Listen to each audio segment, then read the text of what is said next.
Unbelievable pair of opening games we have between the AFC game on Thursday night and then this one in Brazil on Friday. Do we have time to play Jeff Darlington here? Sure. Here's Jeff Darlington yesterday talking about why he thinks this game is the most important one of the whole weekend.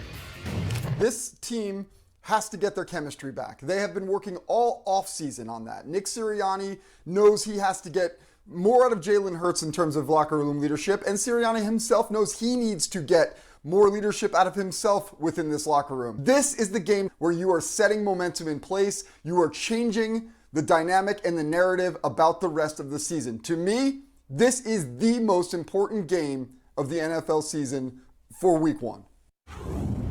In so many different ways for Philly. I think we all were sort of nodding along as he was saying that, and it was yesterday here live with us on Get Up that he did. So, Jeff, it's a complicated question, but as a former player and coach, that team didn't fall apart last year because of X's and O's. Right. It fell apart because something was wrong. Well, the X's and O's were bad. It was bad. But there was just internal stuff. You could just see it. Right. Like there were things that even those of us who didn't play or coach the game can just see. Right. That team just has lost its ability to sort of all pull on the rope.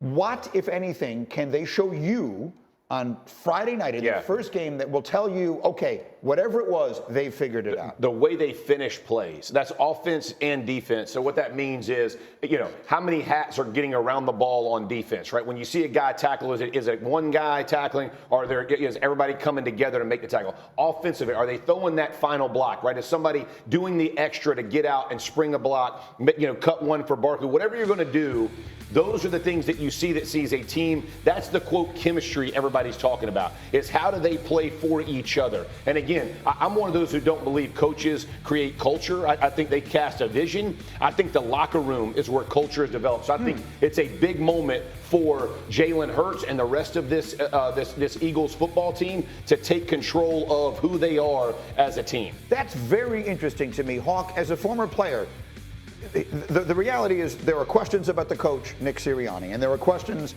about the young quarterback, Jalen Hurts. If this thing goes badly, it's the coach who's going to go. No doubt. Hurts is getting paid all the money, and he's 26 years old.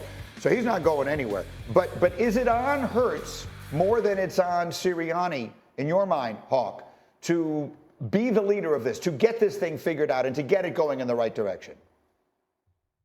I think it's on Sirianni for sure. But to your point, like what you want out of your franchise quarterback is someone who takes that responsibility on themselves to figure it out, regardless of who is the coach and leading the vision for the team. To Jeff's point, what I'm looking for to say that the Eagles have turned the corner, it's not anything on the field. I want to see the sideline. I want to see a sideline that after you have success is Devontae Smith, A.J. Brown, Jalen Hurts, Saquon Barkley, Jahan Dotson. Are these guys looking as if this is just a first step in a 21 game plan, to take McCarthy's approach to it, that it doesn't matter who gets the ball. It doesn't matter. There's a lot of chefs in that kitchen. We know they have the talent. And the problem last year when we started to really see this poke its head was on the sideline. It was with the coaches. It was between the players. That was the first indicator to us because they were winning football games. So I want to see that this game, that regardless of who gets the shine, if they walk out of there with a win, that everybody feels like, hey, this is a complete first step. I agree and disagree. There was a lot that was kind of said there. I understand the arguments, and I don't necessarily wholeheartedly disagree with them, but to me, that was not the first sign. When you were watching those Eagles games, when the Eagles were winning, there was a sense that they easily could have lost the game, right? Whether it was against the Patriots, whether it was against the Cowboys, the Commanders, you can go through all the games. Like, you were watching those games and you were like, they could have lost that game. If the Bills didn't have 754 flags against them, the Bills would have won that game, right? Dak Prescott doesn't step out of bounds, Cowboys win that game, right? Like, you could see that. If Mac Jones was just 2% better quarterback, Patriots win that game. So there was no strong sense. So you definitely saw the unraveling on the sidelines, A.J. Brown, but you saw that the season before in 22. A.J. Brown carrying on that he wasn't getting the ball enough when the Eagles were literally winning the NFC Championship game and going to the Super Bowl. So that's just like, A.J. Brown is just kind of more of a stereotypical diva type wide receiver. So I understand what he's saying, but that's not going to be the indicator. I mean, it's always a good indicator when your team's enjoying and having fun. But we saw the Chiefs. We saw Travis Kelce slamming his helmet, slamming into Andy Reid, Patrick Mahomes screaming, Rashee Rice yelling. So it's not always linear. So that's not what I'm looking for, personally. I'm going to watch this game. I'm going to watch the Eagles play versus the Packers. And it's going to be, and I actually love this saying that actually I think Shannon Sharp just said recently. I think it was Shannon Sharp. Don't accept anything in a win that you wouldn't accept in a loss. And to me, that's actually a perfect example, a perfect representation summary of the Philadelphia Eagles. They got away with a lot of bad stuff. Their offense did not look good. It just did not look good. But yet they were still able to win. They were able to come away with the win. And, you watch those games, you could just feel, okay, yeah, the Eagles won, but I don't know, didn't feel great. So to me, whether the Eagles win or lose, it's not even the biggest deal. Sure, of course, you want the Eagles to win to show that they got their chemistry back and that they're a better team. But it's more like, do they look complete? Do they look competent? Do they look like they actually have a game plan and an execution? Because there didn't feel that there was any type of game plan or execution last year. It was just kind of like, what's about to happen? No idea. There was no confidence. Do the Eagles play this game that gives you confidence? Win or lose, does it feel like Jalen Hurts has his legs under him? Does the offense, does the weapons, does Saquon Barkley, Dotson, AJ, Devontae, Goddard, do they look all integrated? Does the defense look better? Does the defense actually look competent? Those are the things that matter. It doesn't have to be a win. It's just, does it look like they are competent? Do they look like a better team than they were last year? Winning week one is a tough thing to do.